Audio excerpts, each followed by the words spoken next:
16 de octubre del 2002. Miles de personas celebran la canonización del fundador del Opus Dei, una de las organizaciones más secretas e influyentes de la Iglesia Católica.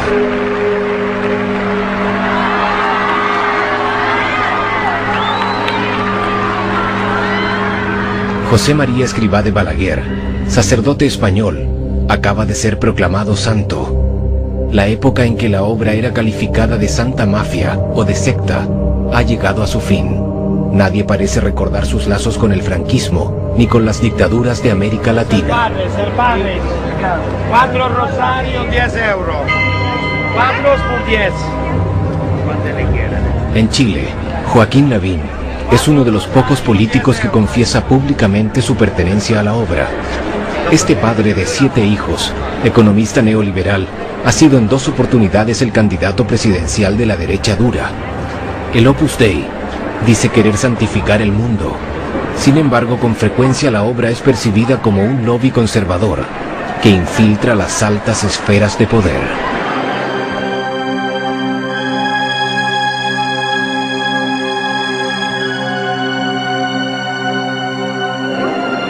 Apriétalo todo el rato. ¿Salió? Ya. Muchas gracias, hermano. Chao. Gracias. ¿Y la Asunción?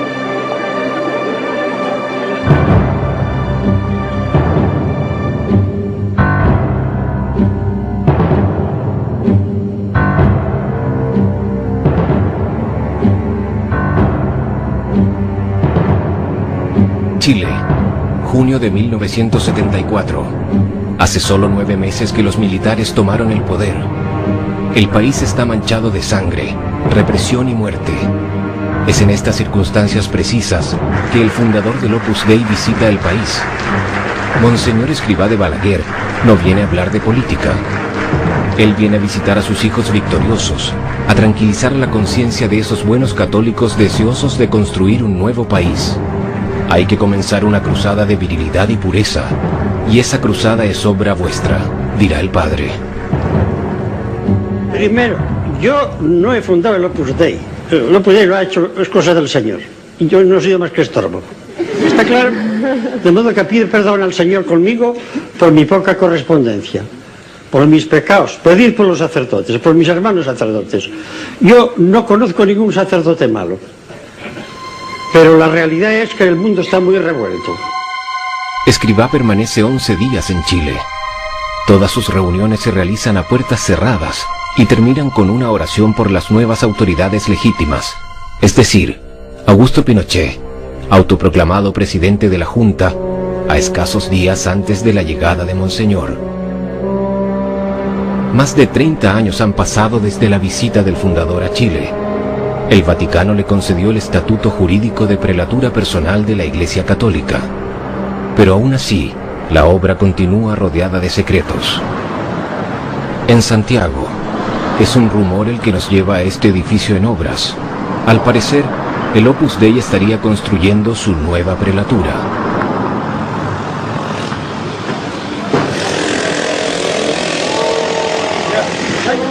Hola, buenas tardes. Caballero, ¿qué es lo que es esto? ¿Usted sabe lo que están construyendo, no? Sí, esto es un... ¿Cuánto se llama?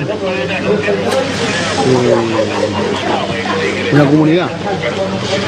No son departamentos de baño. No son departamentos, una comunidad. ¿Y sabe quién está construyendo esto, no? Lado izquierdo, ahí está el... ¿Pero usted sabe de quién es esto? ¿Nadie sabe?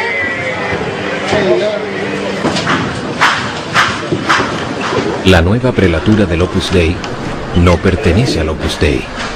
Es una sociedad anónima.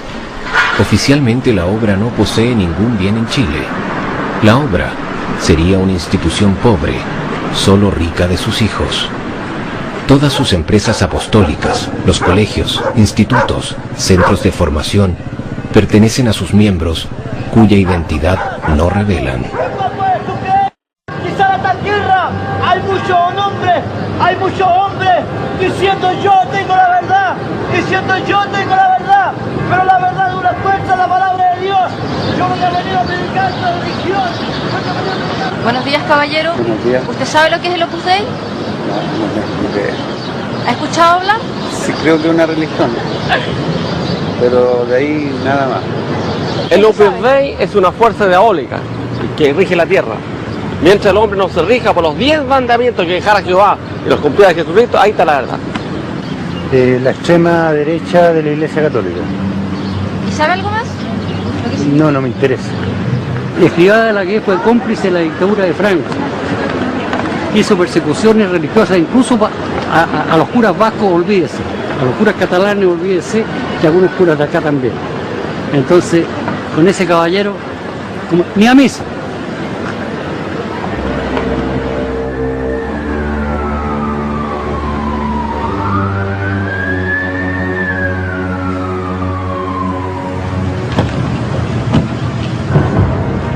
¿Por qué una institución de la Iglesia Católica actúa de forma tan poco transparente? ¿Por qué genera tanta hostilidad? ¿Quiénes son los miembros del Opus Dei? Sabemos que la gran mayoría son miembros supernumerarios, personas casadas con muchos hijos, que van a misa todos los días, que ofrecen su trabajo a Dios y que su misión sería santificar el mundo. Muchos de ellos son banqueros, abogados, ingenieros, profesores, periodistas. A todos el Padre les ha garantizado que pueden alcanzar la santidad en la vida ordinaria, sin tener que dejar la oficina ni renunciar a ganar dinero.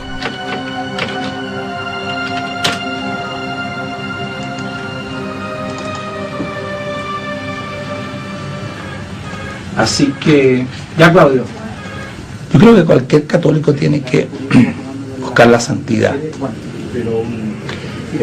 Y lo que aporta el Opus es una santidad muy aterrizada. Es la santidad en la vida ordinaria, en el contacto con la gente, en el trabajo bien hecho, en el respeto por lo demás, en hacer las cosas bien profesionalmente. Y no una espiritualidad beata. No se trata de eso. O sea, uno tiene sus expresiones de carácter espiritual muy claras, pero la santidad se busca en el trabajo diario, en las cosas que uno hace día a día, hacerlas bien y hacerlas en función del bien común, del prójimo.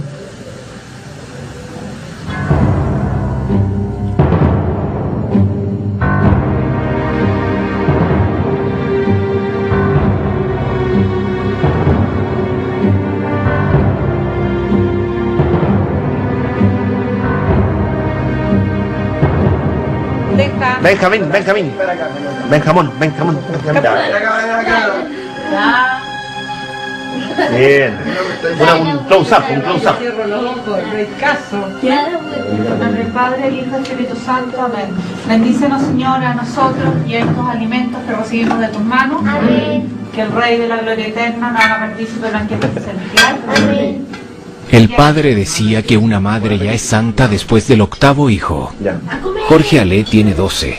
Su familia es la encarnación misma de estos hogares luminosos y alegres, idealizados por el fundador. En el Opus Dei, los miembros casados forman la tropa, cuyo deber es engendrar los soldados de la milicia de Cristo, la tropa que obedece y propaga las ideas de la obra.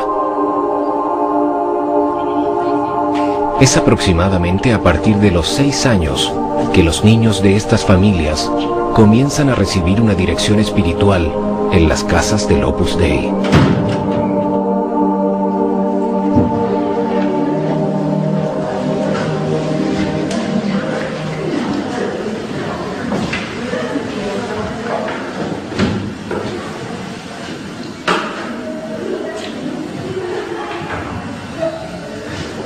Siempre cuando venimos los martes que nos toca a nosotros, hacemos unas charlas que nos enseñan cómo ser mejor, cómo ayudar al prójimo, a las demás personas y para poder llegar al cielo, bien. Y una vez al mes, los martes, una vez al mes en vez de charla tenemos meditación, como una charla con el Padre. Quiero ser profesora y tener harto hijos. Y también quiero ser del Opus Dei. Yo quiero también ser numeraria, pero no sé si Dios me llama. ¿Y ustedes saben lo que es una numeraria? Sí. ¿Qué es lo que es? Es una persona que Dios la llama a que se entregue. Es casi una monjita, pero menos sacrificado. Y que vive en una casa común y corriente, con un oratorio, y no se pueden casar tampoco. Y también es de la obra, Opus Dei. Y también en el Opus Dei hay supernumerarias que son personas casadas que son del Opus Dei. ¿Ustedes rezan en la noche? Sí. ¿Por qué piden? Por la madrina de mi hermano chico que está con cáncer. Por las almas del purgatorio. Del Papa. Para que haya más sacerdotes. Para que recite bien la canonización. Para que no se haga la ley del divorcio. Y para que todo el mundo se convierta también. Y sepa lo que es el Opus Dei. Por eso. En el Opus Dei, la tropa la dirige el Estado Mayor de Cristo, compuesto solo por miembros solteros, los llamados miembros numerarios. Ángeles es abogada, y como todos los miembros numerarios, ha hecho promesa de castidad, pobreza y obediencia a la obra. La idea es ser un hombre de Dios, pero parecer un hombre del mundo. Juan Daneman no usa sotana, pero también forma parte de la milicia de Cristo. Es el director de este colegio del Opus. Joaquín García Huidobro es profesor de universidad. Conoció al fundador en 1974. Y en este grupo de estudiantes es Jorgito Ale, primero del curso, quien ha sido escogido por Dios.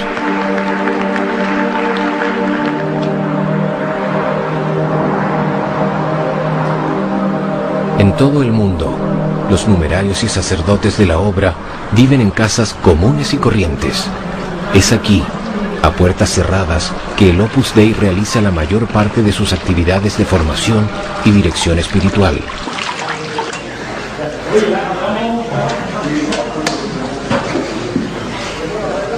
Nicolás tiene 23 años. Es uno de los 7 numerarios que vive en la casa. Se levanta a las 6 de la mañana para rezar. Ofrece su día al Señor, va a misa diaria y usa un cilicio metálico para mortificarse e identificarse al sufrimiento de Cristo. Está por acá. Así que aquí tenemos un computador, pero bien. Mi pieza, nada tan espectacular, pero decente por lo menos. Con estos libros. Vamos. ¡Oh, Cristóbal! Emoción máxima. La misión de Nicolás es acercar a Dios a los adolescentes que frecuentan su casa. Todos los años, el 19 de marzo, entrega una lista con el nombre de los jóvenes susceptibles a hacerse numerarios. Los sábados, Nicolás acompaña a su tropa para enseñar el catecismo en los barrios populares y así propagar las ideas de la obra. Respecto de este tema, el padre precisa: al apostolado vas a someterte, a anonadarte, no a imponer tu criterio personal.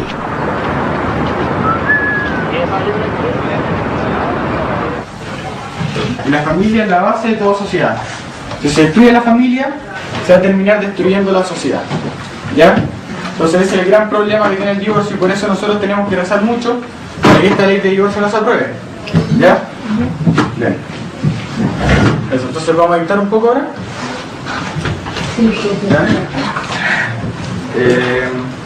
Ya. Entonces el hijo tiene obligaciones con el padre, como son el darle amor, ya, serles obedientes, porque ellos representan a Dios en la tierra, ya.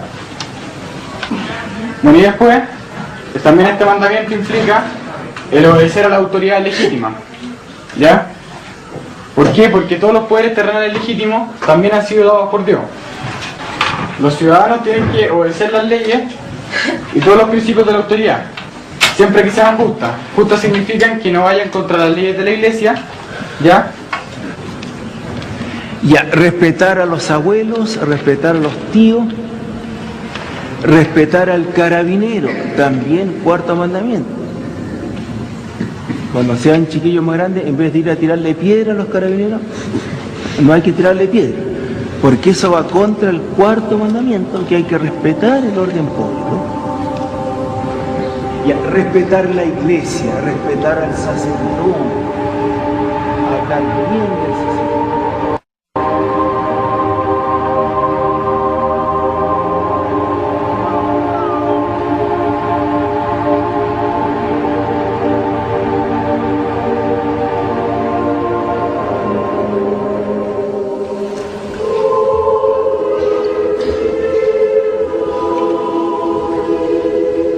Hoy se celebra la misa en memoria de Jaime Guzmán, ideólogo máximo de la dictadura, cerebro gris de Pinochet. Jaime Guzmán, un ferviente católico, admirador de Franco, fue el creador de la UDI, el partido de extrema derecha católica al cual pertenece Joaquín Lavín. La misa fue organizada por este hombre, Gonzalo Rojas Sánchez, historiador, miembro numerario del Opus Dei, fanático defensor de la dictadura, director honorario de la Fundación Pinochet. Para muchos chilenos, los herederos de Pinochet integrantes de la UDI y el Opus Dei estarían estrechamente ligados. El Opus Dei dice no tener fines políticos, pero hay visiblemente una contradicción entre lo que pretenden y lo que la sociedad percibe.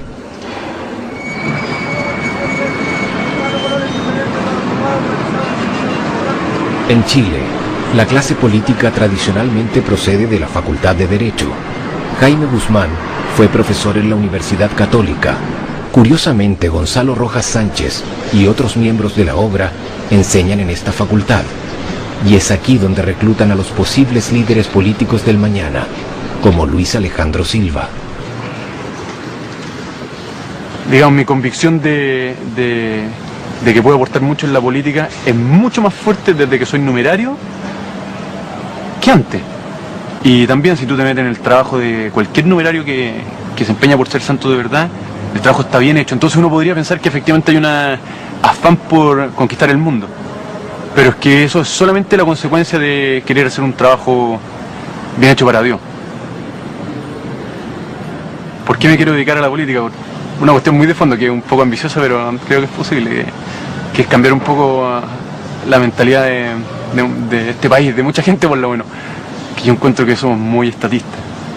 Y lo esperamos un poco todo del Estado, aunque el Estado nos dé poco, pero lo seguimos esperando todo digamos, de la institución, y no nos damos cuenta, yo me incluyo, del poder que tenemos en nuestras manos, digamos, de lo que somos capaces de hacer. Entonces me gustaría ser político eso, no para, bueno, obviamente que para influir también lo más posible en las leyes, que sean, bueno, leyes acordes con la moral, digamos, pero también por esta cuestión de fondo, ¿sí? De, bueno, hacer que la gente crea más en sí misma, o sea, de lo que es capaz. ¿Es que tú puedes leer lo que tú quieras e ir al cine a ver lo que tú quieras? No. ¿Me puedes contar más? Es que eso va a sonar demasiado mal, prefiero no... ¿Pero es cierto o no es cierto? Sí, pues. Es el tema que me preocupa, por eso te lo pregunto. Bueno, es que yo te respondería que leo lo que yo quiero y no voy al cine. Eso es lo que yo te respondería.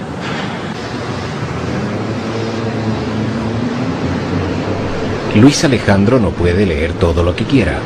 Como sucede con todos los numerarios, la obra ejerce un estricto control de sus lecturas, correspondencia, gastos, salidas. Al cabo de 5 años, deberá incluso firmar un testamento a favor de la obra.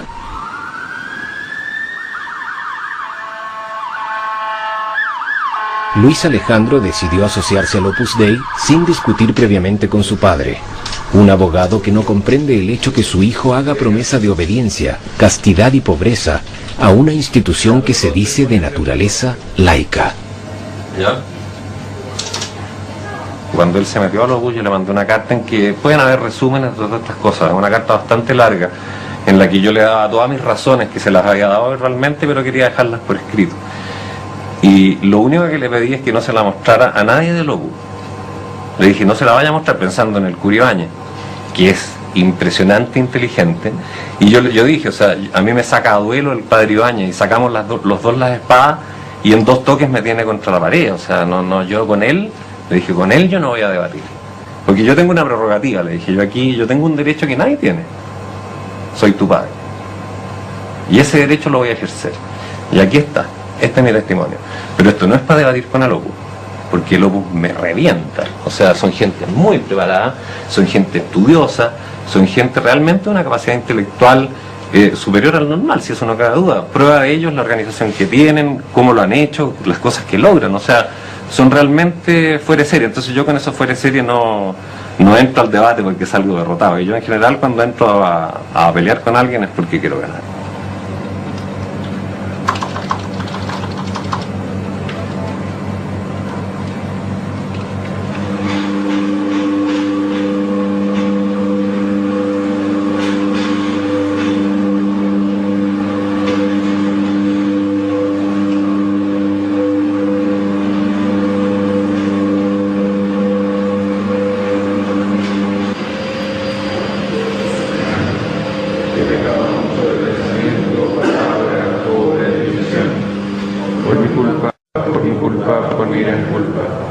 Por eso ruego a Santa María, siempre Virgen, a los ángeles, a los santos y a vosotros, hermanos, y intercedáis por mí ante Dios, a nuestro Señor.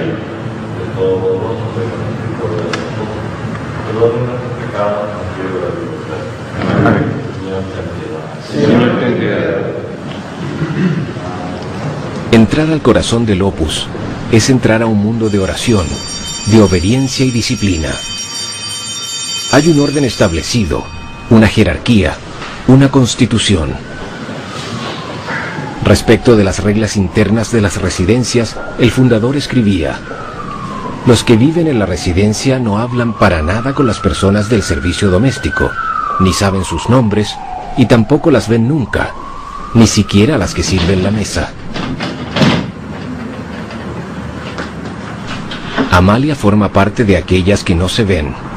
Es una numeraria auxiliar.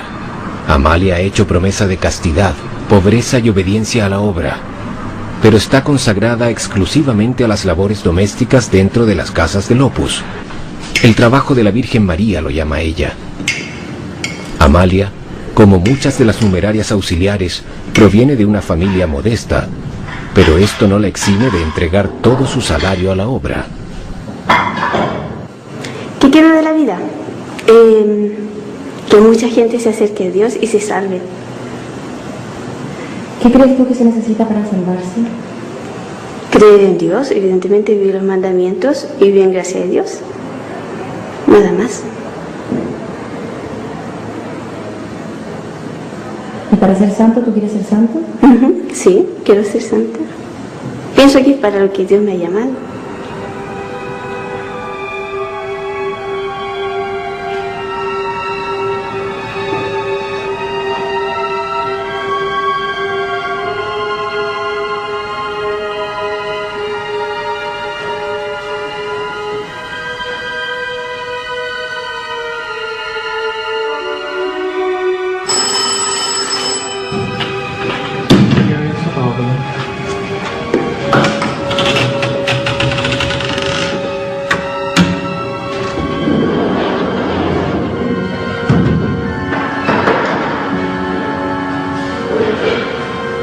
Con toda claridad y seguridad puedo decir que al Opus Dei no le falta nada, porque si no el fundador no sería santo. La fundación del Opus Dei se acabó cuando el fundador se murió. De ahí nosotras vivimos solo fielmente lo que el fundador del Opus Dei dejó dicho, hecho y escrito, y no se nos pasa por la cabeza cambiar nada. Lo que sí, cambiar yo.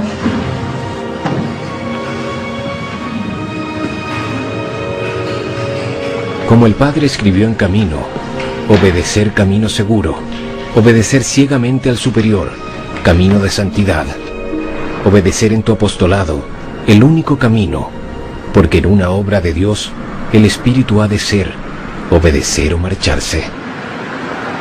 El Opus Dei dice que para entrar al Opus la puerta es pequeña, que no es fácil, pero que para salir están grandes y abiertas.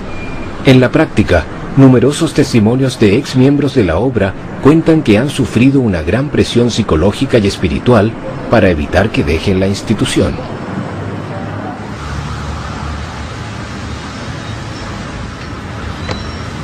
El testimonio te lo tengo que dar a rostro cubierto porque el Opus Dei es una institución muy poderosa. Tiene muchos poderes políticos, económicos, muchas relaciones a nivel empresarial.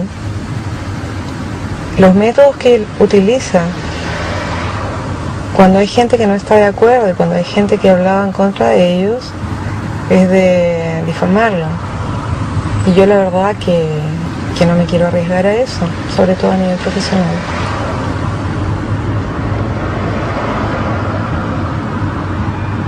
Al comienzo, los primeros años, yo creo que fui feliz dentro del Opus Dei.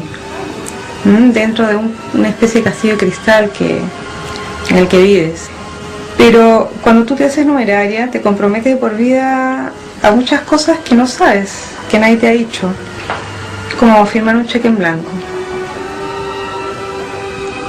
Desde que ingresas, y sin que te des cuenta, el Opus te va moldeando, ¿no? Te van lavando el cerebro paulatinamente. Y si hay cosas con las que no estás de acuerdo, siempre la equivocada eres tú. Porque dentro del concepto del Opus Dei, la obra es perfecta porque es obra de Dios.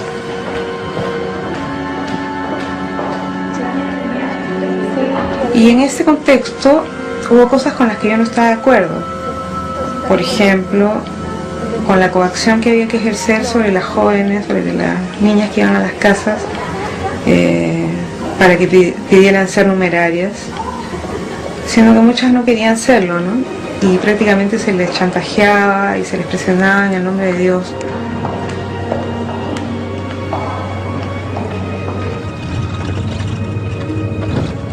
No estaba de acuerdo y no estoy de acuerdo, por supuesto, ahora. Y con esta casi vida de esclavitud que viven las numerarias auxiliares. Y este concepto que tiene el Opus Dei de que no hay que sacar a nadie de su sitio, ¿no? O sea, si tú naciste obrera, te tienes que morir obrera. Ellos dicen que es ahí donde Dios te quiere, ¿no? Y había que preguntarse si es donde Dios te quiere o si es donde a ellos les conviene.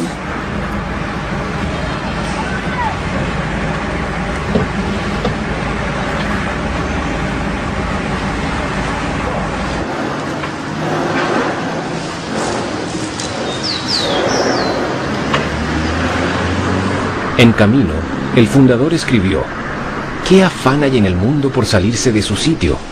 ¿Qué pasaría si cada hueso, cada músculo del cuerpo humano quisiera ocupar puesto distinto del que le pertenece?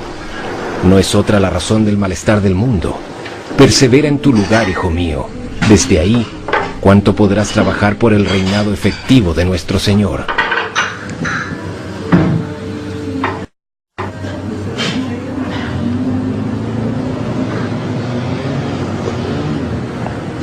Bueno, yo entré a trabajar acá a los 18 años, me venía saliendo del colegio recién, entonces tenía toda la ilusión de volver a estudiar, de seguir estudiando.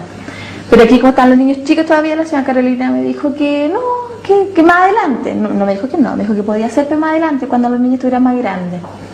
Entonces ahí, cuando había que iba pasando el tiempo, yo le iba recordando, y así momentos, hasta que de repente salió que estaba esta Fontanar, que pertenece al Opus Dei también, que estaban dando curso de capacitación. Entonces empecé yo a ir a clase los días miércoles a capacitación. Bueno, aparte de hacer cosas ricas, pasteles, tortas, queques, todas esas cositas ricas, aprendí el amor al trabajo, el amor a la familia y el amor a Dios. El amor a los demás, aprender a hacer las cosas bien, aprender a hacer las cosas con cariño para los demás. Eso aprendí en Fontanar.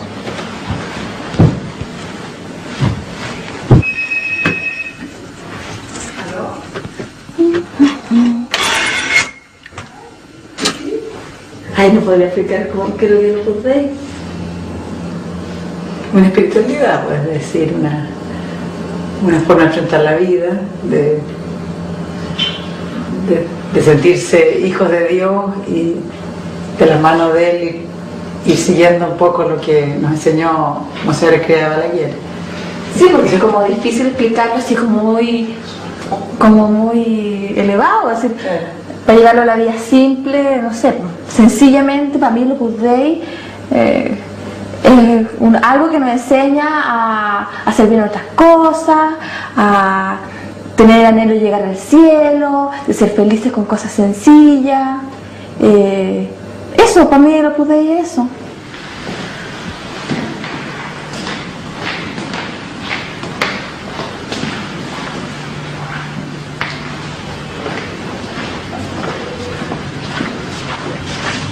Esto es Fontanar, el centro de formación del Opus Dei en que Mónica hizo sus estudios.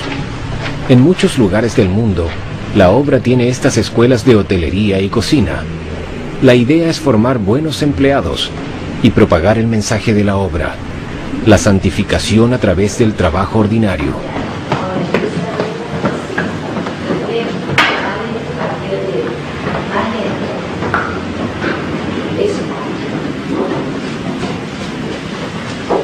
Estire bien, que quede plano, las esquinas, ahí, mete eso bien en las esquinas, eso, sobre todo que la cobertura quede bien derecha, eso. ¿Por qué es tan necesaria la formación de la conciencia? Porque si yo no tengo formada la conciencia, puedo actuar de cualquier modo, ¿verdad? Y caer en ese término que decíamos antes y que vimos también en el hombre light, del relativismo, ¿cierto? Que todo da igual, todo da lo mismo y todo vale, ¿cierto? Para que no caigamos en ese error, entonces formamos la conciencia. Entonces es una ciencia práctica, porque aplicamos la norma. Entonces la conciencia, el juicio de conciencia, no es autónomo, tenemos que formarla. La conciencia no crea la norma, pero sí la aplica, ¿cierto? Las que no tienen fe pueden pensar que a lo mejor la norma viene de cualquier autoridad, pero la autoridad máxima en la tierra y en el cielo es el que está arriba. Porque nos guste o no nos guste, es el que Él lleva los hilos de nuestra vida, ¿cierto? Entonces la conciencia se llama verdadera cuando se ajusta a la norma moral objetiva. ¿Dada por quién? Dada por Dios.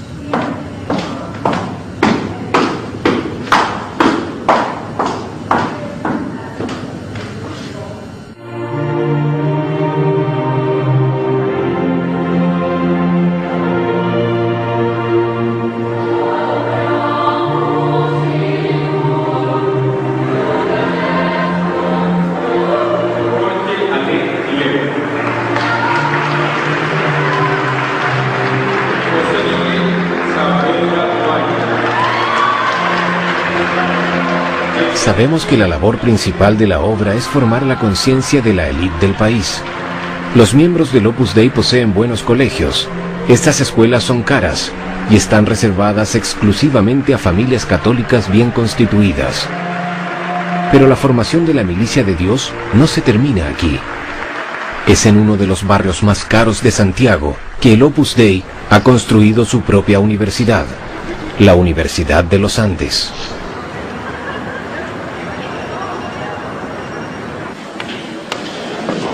Joaquín García Huidobro es miembro numerario y doctor en filosofía. Como la mayoría de los profesores que enseñan en esta universidad, ha pasado por Navarra, la Universidad del Opus Dei en España. Aquí podemos notar el sello del Opus Dei en esta biblioteca, en varias cosas. En primer lugar, lo más visible es que está limpia. El cuidado de las cosas pequeñas, los detalles están bien terminados. ¿Qué más? Los materiales que se utilizan son materiales que están destinados a durar. La gente que ha colaborado en este proyecto sabe que en 300 años más, que en 400 años más, queremos que esta biblioteca siga funcionando. Esta biblioteca ha costado más de 10 millones de dólares. Es el orgullo del Opus Dei. Pretende ser una de las más grandes de América del Sur. Esto será en superficie, pues el catálogo es reducido. Autores conflictivos como Henry Miller o el teólogo Hans Kung no se encuentran, pero se pueden consultar las obras completas de Augusto Pinochet. En el caso del Opus Dei no hay nada que pueda llamarse censura, aparte de que la palabra encuentro yo que está en gran parte contaminada actualmente. Lo que hay son unas medidas mínimas de prudencia en la formación intelectual de los fieles. Y yo leí en mis tiempos de escolares y luego universitarios, cuánta cosa me caía en las manos. Y yo sé el efecto que produjo en mí Nietzsche, por ejemplo. Y cuánto me costó quitármelo de encima y poder analizarlo. Yo no le recomiendo a nadie que tenga que pasar por las que pasé yo y sudar tinta, ¿verdad? Para formar mi pensamiento a partir de un conglomerado de lecturas desordenadas. Creo que tengo elementos especiales para apreciar lo que es un orden en las lecturas, justamente porque yo padecí en carne propia lo contrario.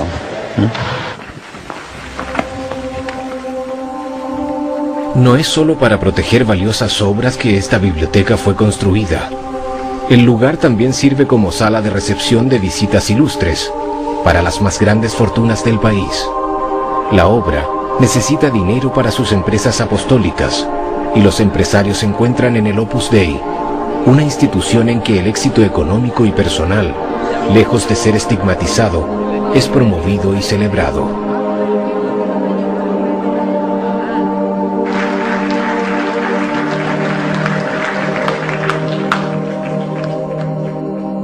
También es la universidad un lugar privilegiado para realizar una reflexión sobre la empresa. Esta reflexión, ayuda a explicar al resto de la sociedad en qué consiste la tarea del empresario y por qué resulta imprescindible y beneficiosa. Entre las características de los países subdesarrollados no solo se encuentra el analfabetismo, la desnutrición o la falta de tecnología.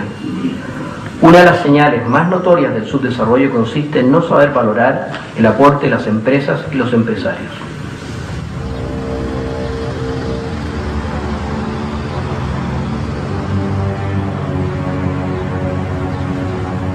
La dictadura fue un período de cambios irreversibles. No fue solo un período de terror y sangre. Esta también significó la imposición brutal del modelo neoliberal. Los buenos índices macroeconómicos solo benefician a un 20% de la población. El Opus Dei no es una institución de caridad, sin embargo participa a la santificación de los más necesitados. En La Pintana, uno de los barrios más pobres de Santiago, los miembros del Opus Dei han construido esta escuela técnica modelo. Nocedal es un colegio precioso. Los chicos tienen una cancha de fútbol, su propia orquesta de cuerdas y los alumnos y padres del barrio están felices. Nocedal se ha convertido en la vitrina social del Opus Dei en Chile.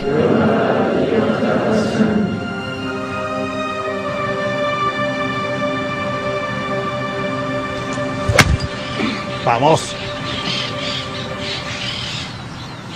De mis ganancias, cuando provienen de este caballero, del cliente de este caballero, tengo que pasárselas a Nocedal.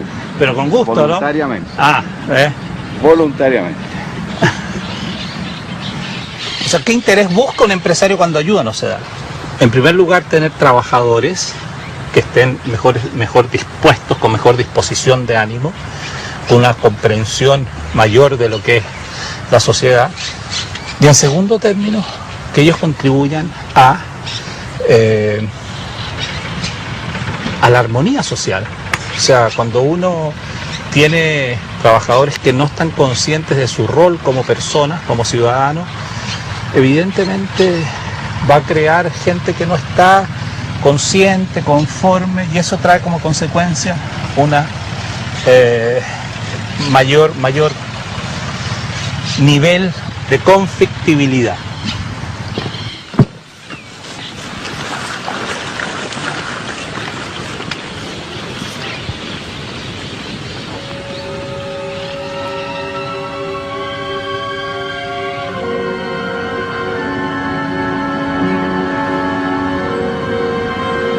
En el medio empresarial se rumorea tras las puertas. Este regreso al orden moral no es del gusto de todos. Muchos acusan a la obra de ser elitista, sectaria y reaccionaria, pero ninguna de estas personas dará su testimonio. Los intereses económicos obligan a guardar silencio. Tony Adams es uno de los gerentes de una de las 60 sociedades que componen la Cámara Chilena de la Construcción, un importante holding que posee mutuales de salud, cajas de pensiones, seguros, escuelas. Tony Adams es una de las pocas personas del mundo empresarial que aceptó hablar del Opus Dei. La relación formal entre el Opus Dei y la Cámara la desconozco. La relación formal sí sé que tanto el directorio como los gerentes de la empresa en que estoy y los de otras áreas son del Opus Dei. Tiene la ventaja que tiene que es una empresa que pone sus valores por sobre el negocio. Y uno ve las empresas exitosas que ponen sus valores sobre el negocio y llegan muy lejos. Y creo que eso es una de las cosas que ha hecho que tanto la empresa donde yo trabajo y sus pares que yo conozco por lo menos, les va bien por una cosa como esa. O sea, hay una lealtad entre los gerentes enorme, hay un amor a la verdad que lo encuentro súper respetable. Yo me he equivocado y me cometí una embarrada más o menos grande, voy donde mi jefe, el gerente general, y le digo, oye, ¿sabes qué? Me embarré aquí, y pasó más tiempo consolándome que diciéndome por qué lo había hecho mal, y todo eso, y eso son cosas que uno valora un montón, está una tranquilidad para tomar decisiones basadas en los valores de uno. A costa a veces de hacer un negocio un poquito peor, pero creo que es más importante todavía. Desventajas. ¿A qué me refiero? Cuando tú tienes 100 personas pensando, estando de acuerdo en algo, y no digo 100, cada vez que hay miles, pero pongamos un número por decir 100 personas de acuerdo en algo, y esas personas son gerentes, y son todos con plata, y se ayudan entre sí, tienes un poder ahí. Y ahora imagínate si son 10.000. Y imagínate están en gerencias de empresas que están en contacto indirecto con la mitad del país. Claro, un poder, lo quieran o no.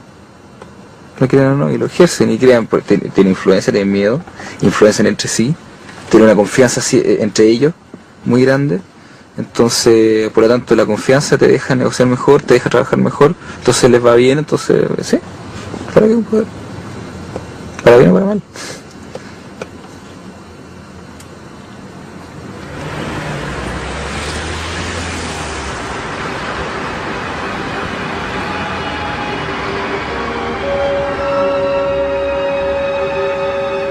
No es fruto del azar si encontramos muchos empresarios y ejecutivos ligados a la obra. Es en 1958, en España, que el Opus Dei decide crear el IS, su primera escuela de negocios destinada a los altos empresarios. Rafael Termes, numerario, y uno de los fundadores de esta escuela, escribía que el capitalismo había sido casi revelado por Dios.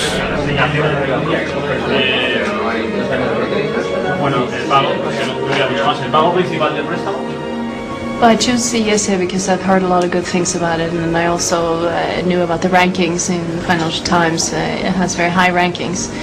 That's why I wanted to come to ESA, also because they have a bilingual program that I think is very useful for the future, and very high level of the teachers.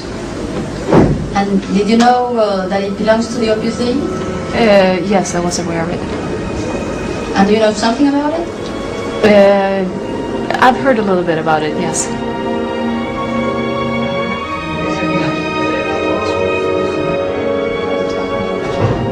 Para que funcione bien un mercado necesita haber un nivel ético alto entre los agentes económicos, porque si no, lo que llaman los costes de transacción son tan altos que dificultan las transacciones comerciales.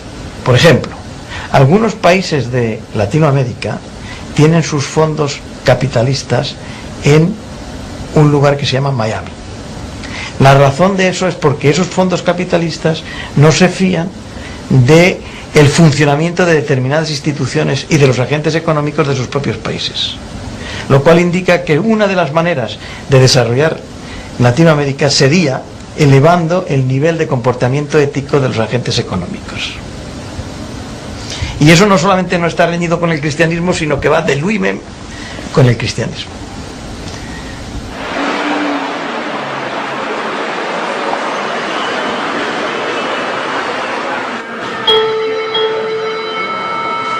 El Opus Dei nació en 1928, en los comienzos de la Guerra Civil Española, y crece y se expande bajo el régimen franquista. Con 19 ministros en la dictadura y después de notorios escándalos financieros, la restauración de la imagen de la institución se ha convertido en una prioridad. Esta mañana, el Opus organiza una conferencia de prensa para estrenar un DVD del santo. Padre, yo soy profesor universitario y con muchos católicos trabajamos mucho tiempo para conseguir la libertad de enseñanza. Y yo te diré que el tema que has tocado no es político, es religioso. Si fuera político yo no hablaría porque no digo más que tonterías si hablara de política.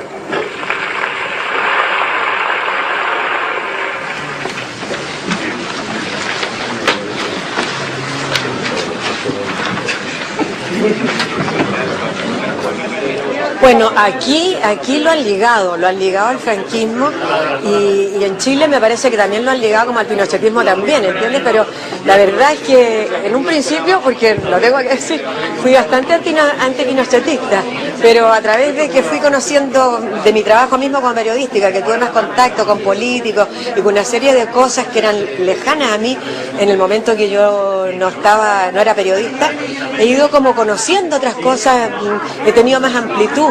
Respecto del pinochetismo, ¿ha cambiado su opinión también? Sí, por supuesto, claro que lo ha cambiado, porque a mí me parece que él hizo una labor, y no se le puede negar eso, una labor positiva para el país. Y la gente que se metía en la oposición, siempre el que se mete en una oposición, sabe a lo que va, o sea que de víctimas no pueden ir porque están haciendo algo que ellos creen hacer y saben muy bien en lo que están haciendo. Y él tenía que tomar esas determinaciones para poder sacar el país adelante, y yo considero que lo ha sacado.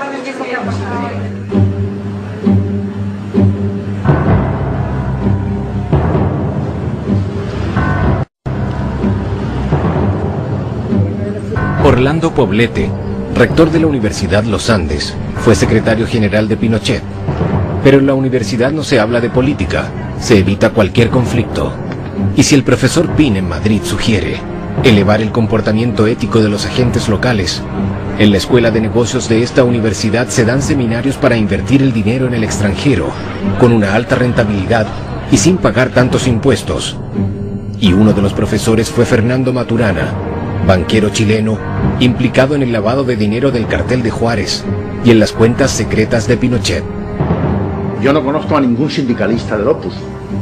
No conozco a nadie que esté en una posición importante en los sindicatos obreros de todo el mundo. No conozco a nadie que esté en una asociación, digamos, de filósofos, de teólogos. No hay ni un solo teólogo digno de tal nombre en el Opus, ¿no? Entonces, ¿dónde tienen su fuerza? En la posición de poder. En la posición de poder, suma de poder político y de dinero, que donde es el sitio ideal son las dictaduras, claro, evidentemente. La historia de Pinochet es bastante clara. ¿Cómo este tío puede haber amasado tanto dinero en silencio de los demás? Pues en ese silencio estaban los señores del Opus también. Como estaban en los bancos del Opus. La clave del Opus es siempre el secreto, como todas las organizaciones sectarias. Nunca contar la verdad, nunca contar los datos, solo hablar de principios. Y bueno, lo que pasa es que con eso no consiguen nada, porque los periodistas se aburren. Establecer el verdadero poder económico del Opus Dei es imposible, porque la organización se esconde bajo una nebulosa de fundaciones y sociedades anónimas. Por ejemplo, este lavaseco del centro de Santiago pertenece a un 85% a una tal Fundación Chilena de Cultura, y el otro 15% a Jorge Peña, miembro numerario, filósofo, domiciliado en la Universidad de los Andes. Y el dinero del Opus no es el único tema sensible. Es que son importantes para ti los valores republicanos.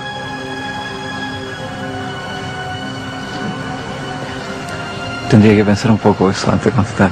No. Yo soy muy lento a improvisar, entonces si me pregunta algo así de esa envergadura tendría que darme un par de días, digamos, me lo haces de nuevo.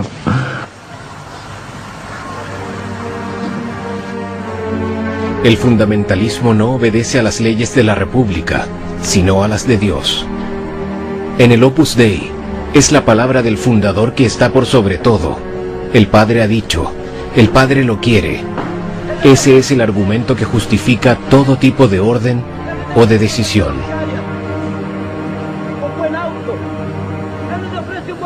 Yo sé que a lo mejor en la forma de mi camino cristiano, digamos, va a haber muchas otras personas que tienen otros caminos tanto mejores que el mío y que son diferentes. Y tú tienes que aceptarlos, respetarlos, quererlos. Y además, cuando tú gobiernas, la gran mayoría de las decisiones, que son las decisiones que uno tiene que tomar todos los días, como alcalde o como presidente, son decisiones que no tienen que ver con estos temas, son decisiones técnicas. Entonces, por ejemplo, si tú tienes que subir los impuestos o bajar los impuestos, es una cuestión técnica. No tiene nada que ver con la formación religiosa que tú puedes tener. O si, no sé, pues si tú crees que hay que invertir la plata en el proyecto A o en el proyecto B. Eso no tiene nada que ver.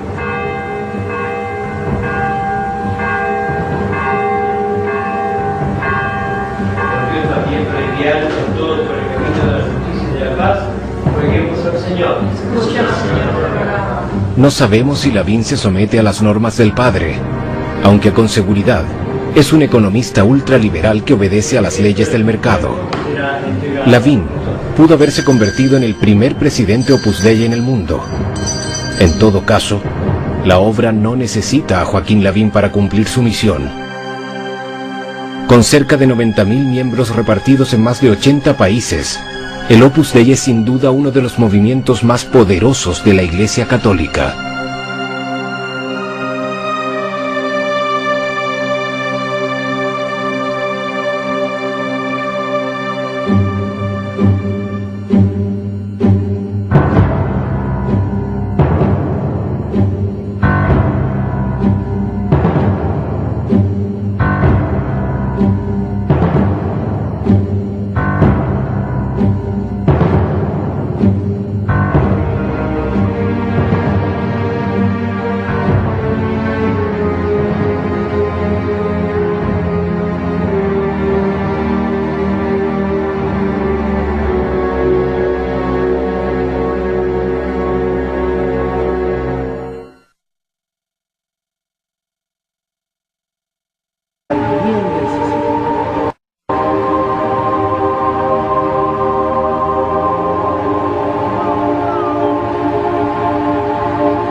Hoy se celebra la misa en memoria de Jaime Guzmán, ideólogo máximo de la dictadura, cerebro gris de Pinochet. Jaime Guzmán, un ferviente católico, admirador de Franco, fue el creador de la UDI, el partido de extrema derecha católica al cual pertenece Joaquín Lavín. La misa fue organizada por este hombre, Gonzalo Rojas Sánchez, historiador, miembro numerario del Opus Dei, fanático defensor de la dictadura, director honorario de la Fundación Pinochet. Para muchos chilenos, los herederos de Pinochet integrantes de la UDI y el Opus Dei estarían estrechamente ligados. El Opus Dei dice no tener fines políticos, pero hay visiblemente una contradicción entre lo que pretenden y lo que la sociedad percibe.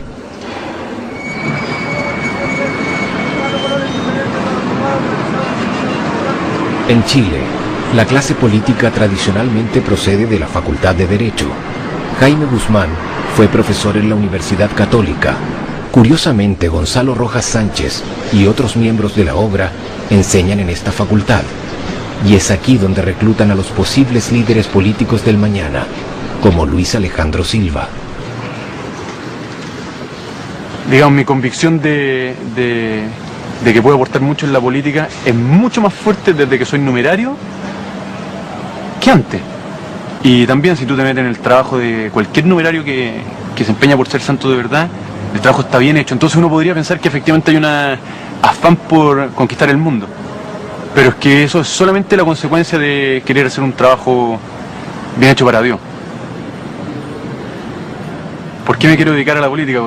Una cuestión muy de fondo, que es un poco ambiciosa, pero creo que es posible, que es cambiar un poco la mentalidad de este país, de mucha gente por lo menos, que yo encuentro que somos muy estatistas. Y lo esperamos un poco todo del Estado, aunque el Estado nos dé poco, pero lo seguimos esperando todo digamos, de la institución y no nos damos cuenta, yo me incluyo, del poder que tenemos en nuestras manos, digamos, de lo que somos capaces de hacer. Entonces me gustaría ser político eso, no para, bueno, obviamente que para influir también lo más posible en las leyes, que sean, bueno, leyes acordes con la moral, digamos. Pero ¿en qué consiste la tarea del empresario y por qué resulta imprescindible y beneficiosa?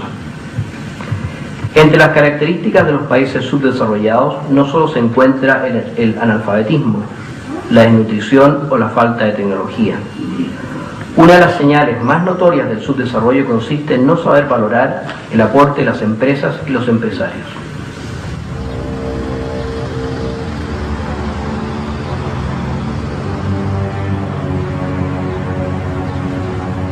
La dictadura fue un período de cambios irreversibles. No fue solo un período de terror y sangre. Esta también significó la imposición brutal del modelo neoliberal. Los buenos índices macroeconómicos solo benefician a un 20% de la población. El Opus Dei no es una institución de caridad, sin embargo participa a la santificación de los más necesitados. En La Pintana, uno de los barrios más pobres de Santiago, los miembros del Opus Dei han construido esta escuela técnica modelo. Nocedal es un colegio precioso. Los chicos tienen una cancha de fútbol, su propia orquesta de cuerdas y los alumnos y padres del barrio están felices. Nocedal se ha convertido en la vitrina social del Opus Dei en Chile.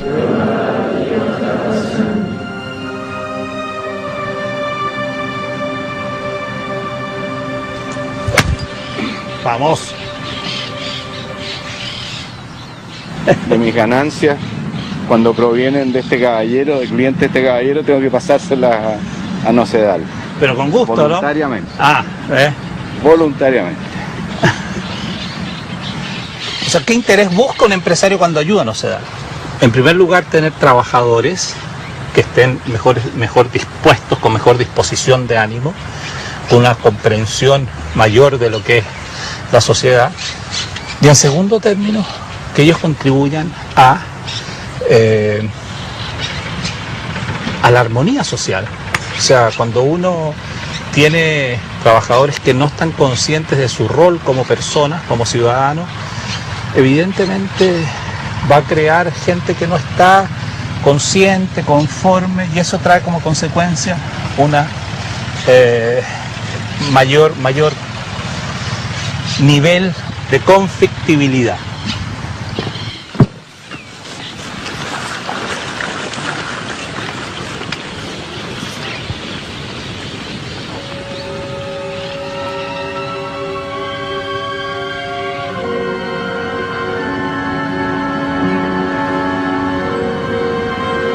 En el medio empresarial se rumorea tras las puertas. Este regreso al orden moral no es del gusto de todos. Dei dice querer santificar el mundo. Sin embargo, con frecuencia la obra es percibida como un lobby conservador que infiltra las altas esferas de poder.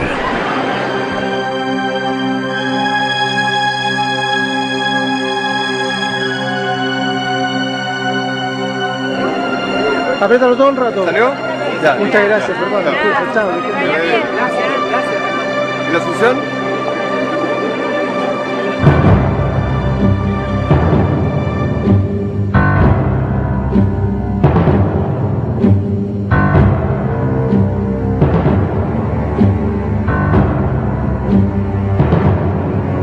Chile, junio de 1974.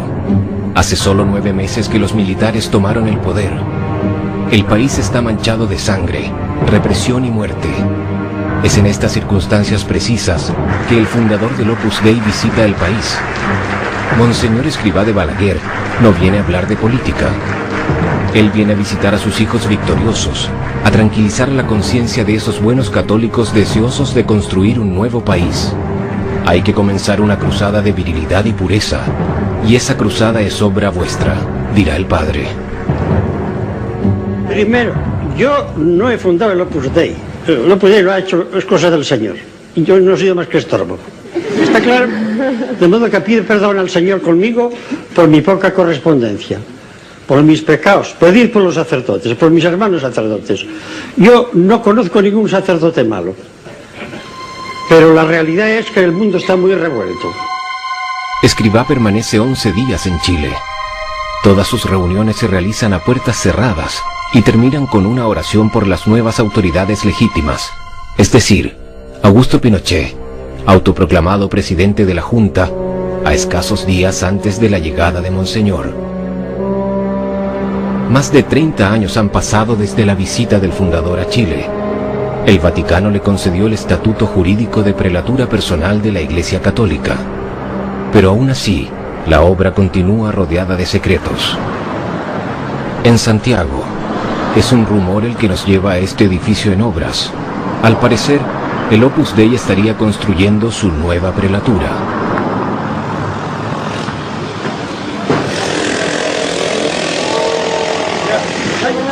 Hola, buenas tardes. Caballero, ¿qué es lo que es esto? ¿Usted sabe lo que están construyendo, no? Sí, esto es un... ¿cuánto se llama? Una comunidad. No son departamentos de baño. No son departamentos, una comunidad. ¿Y sabe quién está construyendo esto, no? Claro, izquierdo, ahí está el... ¿Pero usted sabe?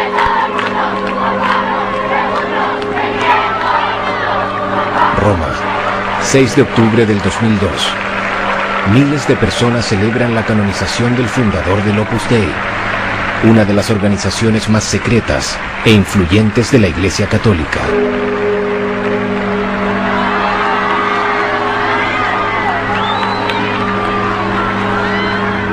José María Escrivá de Balaguer, sacerdote español, acaba de ser proclamado santo.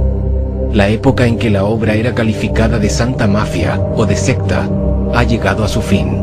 Nadie parece recordar sus lazos con el franquismo ni con las dictaduras de América Latina. El padre. 4 rosarios, 10 euros. 4 por 10. Cuando le quieran. En Chile, Joaquín Lavín es uno de los pocos políticos que confiesa públicamente su pertenencia a la obra. Este padre de 7 hijos, economista neoliberal, ha sido en 2 oportunidades el candidato presidencial de la derecha dura. El Opus Dei dice querer santificar el mundo.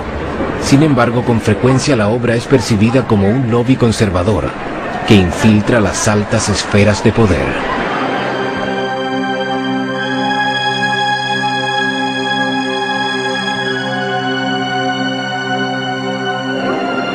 Apriétalo todo el rato. ¿Salió? Ya. Muchas gracias, hermano. Chao. Gracias. ¿Y la Asunción?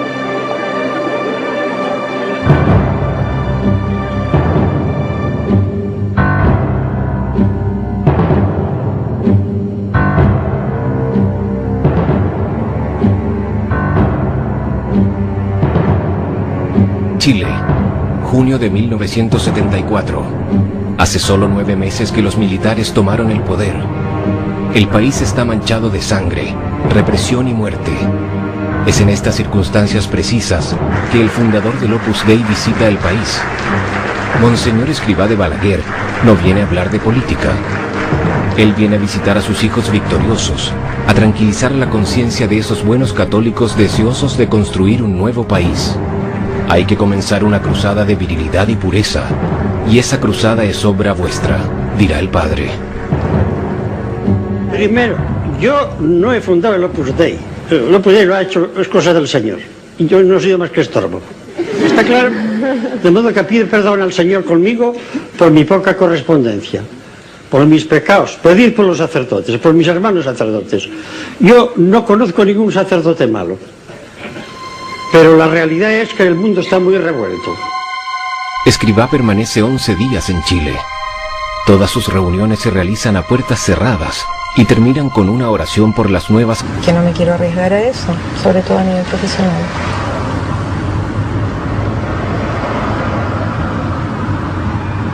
Al comienzo, los primeros años, yo creo que fui feliz dentro del Opus Dei.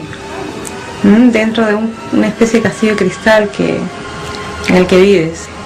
Pero cuando tú te haces numeraria, te comprometes de por vida a muchas cosas que no sabes, que nadie te ha dicho. Como firmar un cheque en blanco. Desde que ingresas y sin que te des cuenta, el Opus te va moldeando, ¿no? Te va lavando el cerebro paulatinamente. Y si hay cosas con las que no estás de acuerdo, siempre la equivocada eres tú. Porque dentro del concepto del Opus Dei, la obra es perfecta porque es obra de Dios.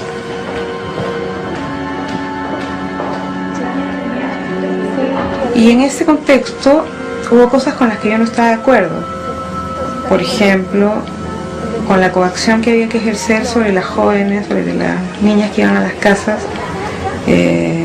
para que pidieran ser numerarias, siendo que muchas no querían serlo, ¿no? Y prácticamente se les chantajeaba y se les presionaba en el nombre de Dios.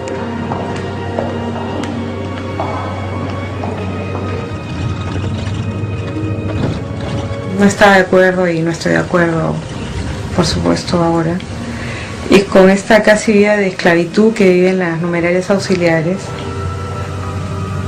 y este concepto que tiene el Opus Dei de que no hay que sacar a nadie de su sitio, ¿no? O sea, si tú naciste obrera, te tienes que morir obrera. Ellos dicen que es ahí donde Dios te quiere, ¿no? Y había que preguntarse si es donde Dios te quiere o si es donde a ellos les conviene.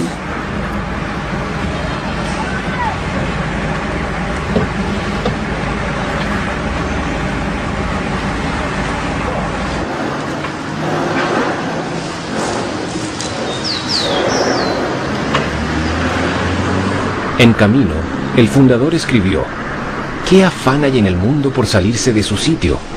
¿Qué pasaría si cada hueso, cada músculo del cuerpo humano quisiera ocupar puesto distinto del que le pertenece? No es otra la razón del malestar del mundo. Persevera en tu lugar, hijo mío. Desde ahí, ¿cuánto podrás trabajar por el reinado efectivo de nuestro Señor?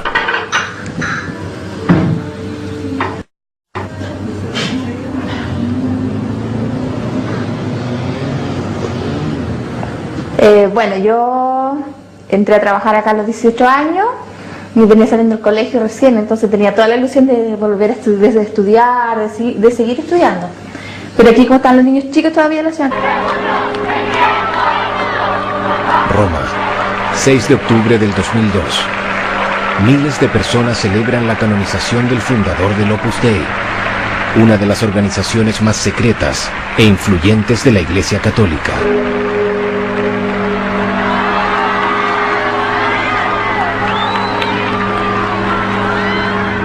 José María Escrivá de Balaguer, sacerdote español, acaba de ser proclamado santo. La época en que la obra era calificada de santa mafia o de secta ha llegado a su fin.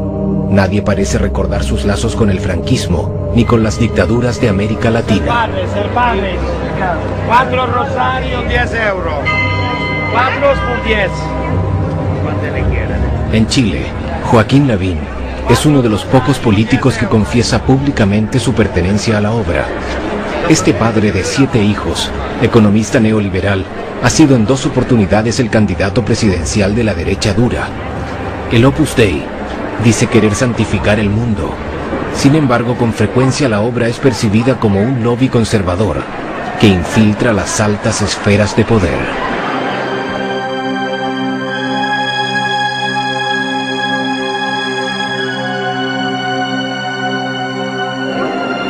Apriétalo todo el rato. ¿Salió? Ya. Muchas gracias, hermano. Chao. Gracias. ¿Y la Asunción?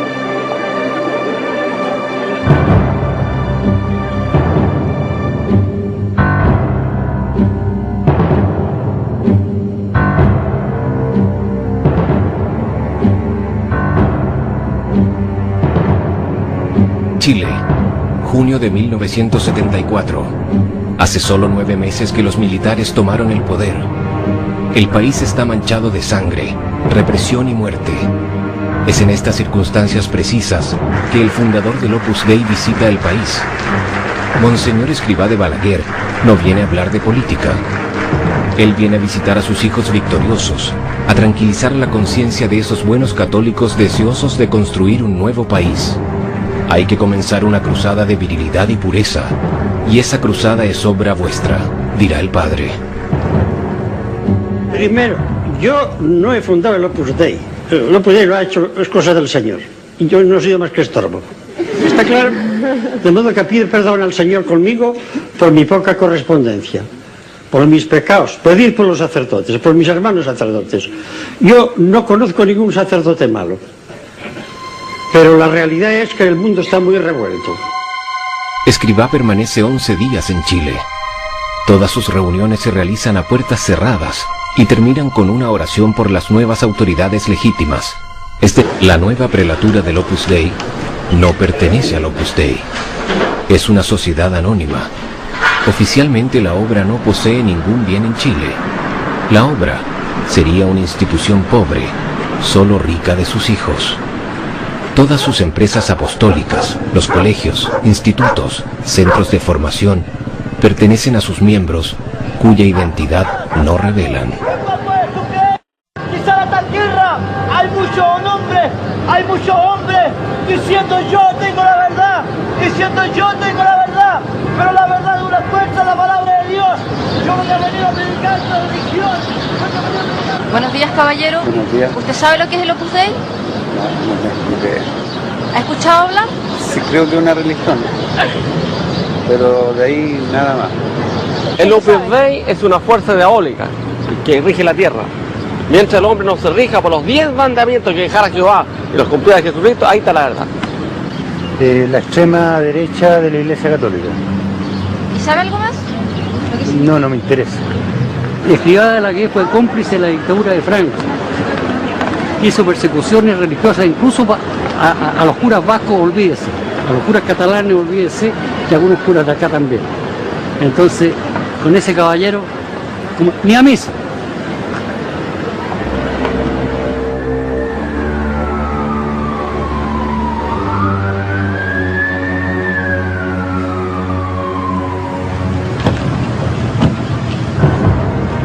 ¿Por qué una institución de la Iglesia Católica actúa de forma tan poco transparente? ¿Por qué genera tanta hostilidad? ¿Quiénes son los miembros del Opus Dei?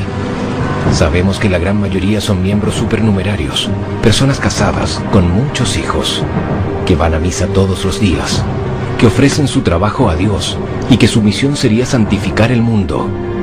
Muchos de ellos son banqueros, abogados, ingenieros, profesores, periodistas. A todos el Padre les ha garantizado que pueden alcanzar la santidad en la vida ordinaria, sin tener que dejar la oficina ni renunciar a ganar dinero.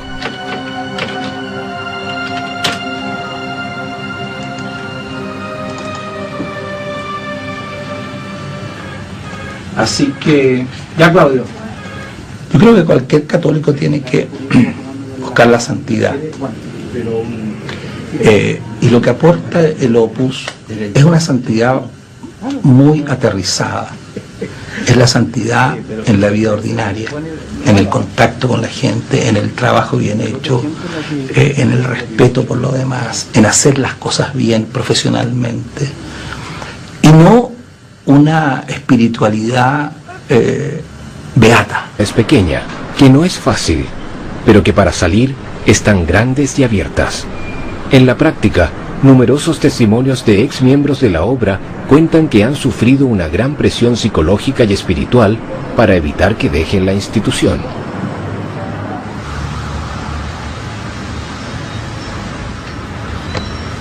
El testimonio te lo tengo que dar a rostro cubierto porque el Opus Dei es una institución muy poderosa.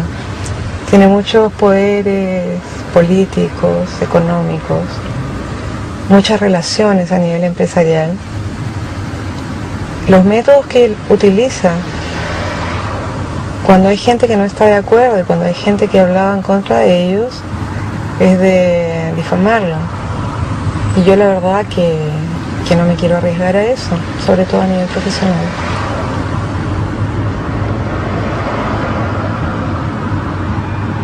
Al comienzo, los primeros años, yo creo que fui feliz dentro del Opus Dei. Dentro de una especie de castillo de cristal en el que vives. Pero cuando tú te haces numeraria, te comprometes por vida a muchas cosas que no sabes, que nadie te ha dicho. Como firmar un cheque en blanco. Desde que ingresas, y sin que te des cuenta el Opus te va moldeando, ¿no? Te va lavando el cerebro paulatinamente. Y si hay cosas con las que no estás de acuerdo, siempre la equivocada eres tú, porque dentro del concepto del Opus Dei la obra es perfecta porque es obra de Dios.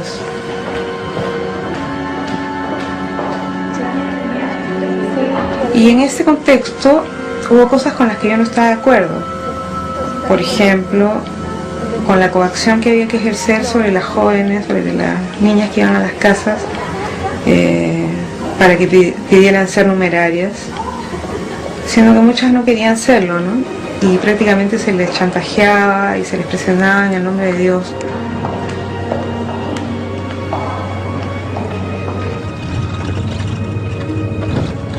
No estaba de acuerdo y no estoy de acuerdo, por supuesto, ahora. Y con esta casi vida de esclavitud que viven las numerarias auxiliares. Y este concepto que tiene el Opus Dei de que no hay que sacar a nadie de su sitio, ¿no? O sea, si tú naciste obrera, te tienes que morir obrera. Ellos dicen que es ahí donde Dios te quiere, ¿no? Y había que preguntarse si es donde Dios te quiere o si es donde a ellos les conviene.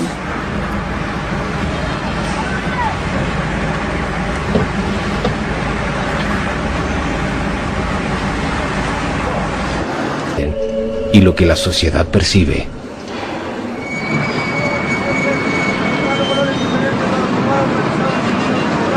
En Chile, la clase política tradicionalmente procede de la Facultad de Derecho. Jaime Guzmán fue profesor en la Universidad Católica. Curiosamente, Gonzalo Rojas Sánchez y otros miembros de la obra enseñan en esta facultad. Y es aquí donde reclutan a los posibles líderes políticos del mañana, como Luis Alejandro Silva. Digamos, mi convicción de que puedo aportar mucho en la política es mucho más fuerte desde que soy numerario que antes. Y también si tú te metes en el trabajo de cualquier numerario que se empeña por ser santo de verdad, el trabajo está bien hecho. Entonces uno podría pensar que efectivamente hay un afán por conquistar el mundo. Pero es que eso es solamente la consecuencia de querer hacer un trabajo bien hecho para Dios. ¿Por qué me quiero dedicar a la política? Una cuestión muy de fondo, que es un poco ambiciosa, pero creo que es posible, que es cambiar un poco la mentalidad de este país, de mucha gente por lo menos, que yo encuentro que somos muy estatistas. Y lo esperamos un poco todo del Estado, aunque el Estado nos dé poco, pero lo seguimos esperando todo digamos, de la institución, y no nos damos cuenta, yo me incluyo, del poder que tenemos en nuestras manos, digamos, de lo que somos capaces de hacer. Entonces me gustaría ser político para eso, no para, bueno, obviamente que para influir también lo más posible en las leyes, no sé, que sean, bueno, leyes acordes con la moral, digamos, pero también por esta cuestión de fondo, ¿sí? De, bueno, hacer que la gente crea más en sí misma, o sea, de lo que es capaz. ¿Es que tú puedes leer lo que tú quieras e ir al cine a ver lo que tú quieras? No. ¿Me puedes contar más? Es que eso va a sonar demasiado mal, prefiero no... ¿Pero es cierto o no es cierto? Sí, pues. Es el tema que me preocupa, por eso te lo pregunto. Bueno, es que yo te respondería que leo lo que yo quiero y no voy al cine. Eso es lo que yo te respondería.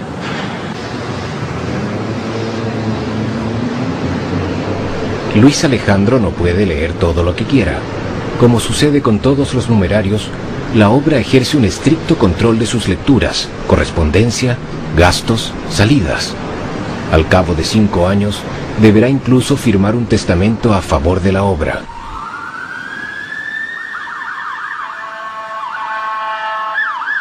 Luis Alejandro decidió asociarse al Opus Dei sin discutir previamente con su padre, un abogado que no comprende el hecho que su hijo haga promesa de obediencia, castidad y pobreza. Con la moral, digamos, pero también por esta cuestión de fondo, ¿sí? De, bueno, hacer que la gente crea más en sí misma, o sea, de lo que es capaz. ¿Es que tú puedes leer lo que tú quieras e ir al cine a ver lo que tú quieras? No. ¿Me puedes contar más? Es que eso va a sonar demasiado mal, prefiero no... Pero ¿es cierto o no es cierto? Sí, pues. Es el tema que me preocupa, por eso te lo pregunto. Bueno, es que yo te respondería que leo lo que yo quiero y no voy al cine. Eso es lo que yo te respondería.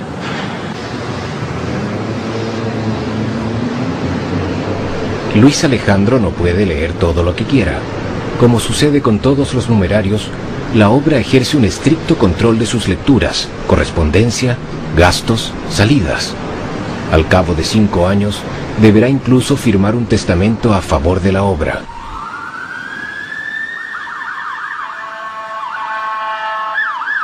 Luis Alejandro decidió asociarse al Opus Dei sin discutir previamente con su padre, un abogado que no comprende el hecho que su hijo haga promesa de obediencia, castidad y pobreza a una institución que se dice de naturaleza laica. ¿Ya? Cuando él se metió al Opus, yo le mandé una carta en que pueden haber resúmenes de todas estas cosas, una carta bastante larga, en la que yo le daba todas mis razones, que se las había dado verbalmente, pero quería dejarlas por escrito.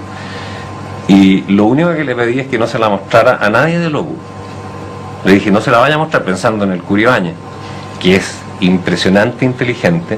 Y yo dije, o sea, a mí me saca a duelo el padre Ibáñez, y sacamos los dos las espadas, y en 2 toques me tiene contra la pared. O sea, no, yo con él, le dije, con él yo no voy a debatir. Porque yo tengo una prerrogativa, le dije, yo tengo un derecho que nadie tiene. Soy tu padre. Y ese derecho lo voy a ejercer. Y aquí está, este es mi testimonio. Pero esto no es para debatir con el Opus, porque el Opus me revienta. O sea, son gente muy preparada, son gente estudiosa, son gente realmente de una capacidad intelectual superior al normal, si eso no cabe duda. Prueba de ello es la organización que tienen, cómo lo han hecho, las cosas que logran. O sea, son realmente fuera de serie. Entonces yo con eso fuera de serie no entro al debate porque salgo derrotado. Y yo en general cuando entro a pelear con alguien es porque quiero ganar.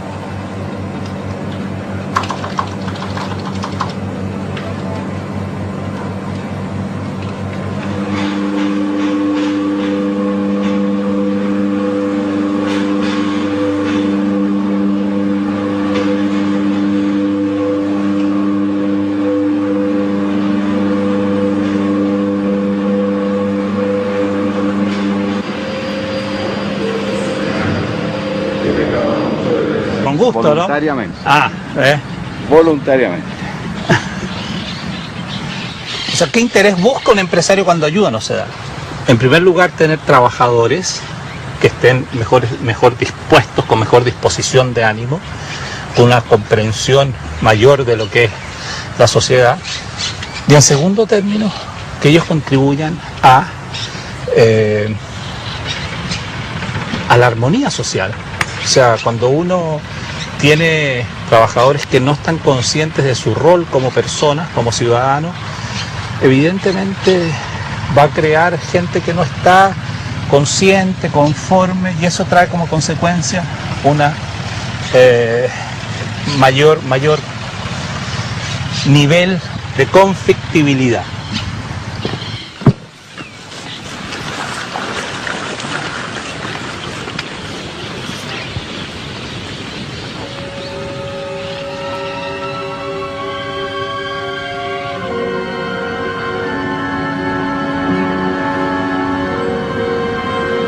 En el medio empresarial se rumorea tras las puertas. Este regreso al orden moral no es del gusto de todos. Muchos acusan a la obra de ser elitista, sectaria y reaccionaria. Pero ninguna de estas personas dará su testimonio. Los intereses económicos obligan a guardar silencio. Tony Adams es uno de los gerentes de una de las 60 sociedades que componen la Cámara Chilena de la Construcción, un importante holding que posee mutuales de salud, cajas de pensiones, seguros, escuelas. Tony Adams es una de las pocas personas del mundo empresarial que aceptó hablar del Opus Dei. La relación formal entre el Opus Dei y la Cámara la desconozco. La relación formal sí sé que tanto el directorio como los gerentes de la empresa en que estoy y los de otras áreas son del Opus Dei. Tiene la ventaja que tiene que es una empresa que pone sus valores por sobre el negocio. Y uno ve las empresas exitosas que ponen sus valores sobre el negocio y llegan muy lejos. Y creo que eso es una de las cosas que ha hecho que tanto la empresa donde yo trabajo y sus padres que yo conozco por lo menos, les va bien por una cosa como esa. O sea, hay una lealtad entre los gerentes enorme, hay un amor a la verdad que lo encuentro súper respetable. Yo me he equivocado y me cometí una embarrada más o menos grande, voy donde mi jefe, el gerente general, y le digo, oye, ¿sabes qué? Me embarré aquí, y pasó más tiempo consolándome que diciéndome por qué lo había hecho mal, y todo eso, y eso son cosas que uno valora un montón, está una tranquilidad para tomar decisiones basadas en los valores de uno. A costa a veces de hacer un negocio un poquito peor, pero yo creo que es más importante todavía. Y con una serie de cosas que eran lejanas a mí en el momento que yo no era periodista, he ido como conociendo otras cosas, he tenido más amplitud. Respecto del pinochetismo, ¿ha cambiado su opinión también? Sí, por supuesto, claro que lo ha cambiado, porque a mí me parece que él hizo una labor, y no se le puede negar eso, una labor positiva para el país. Y la gente que se metía en la oposición, siempre el que se mete en una oposición sabe a lo que va, o sea que de víctimas no pueden ir porque están haciendo algo que ellos quieren hacer y saben muy bien en lo que están haciendo. Y él tenía que tomar esas determinaciones para poder sacar el país adelante, y yo considero que lo ha sacado.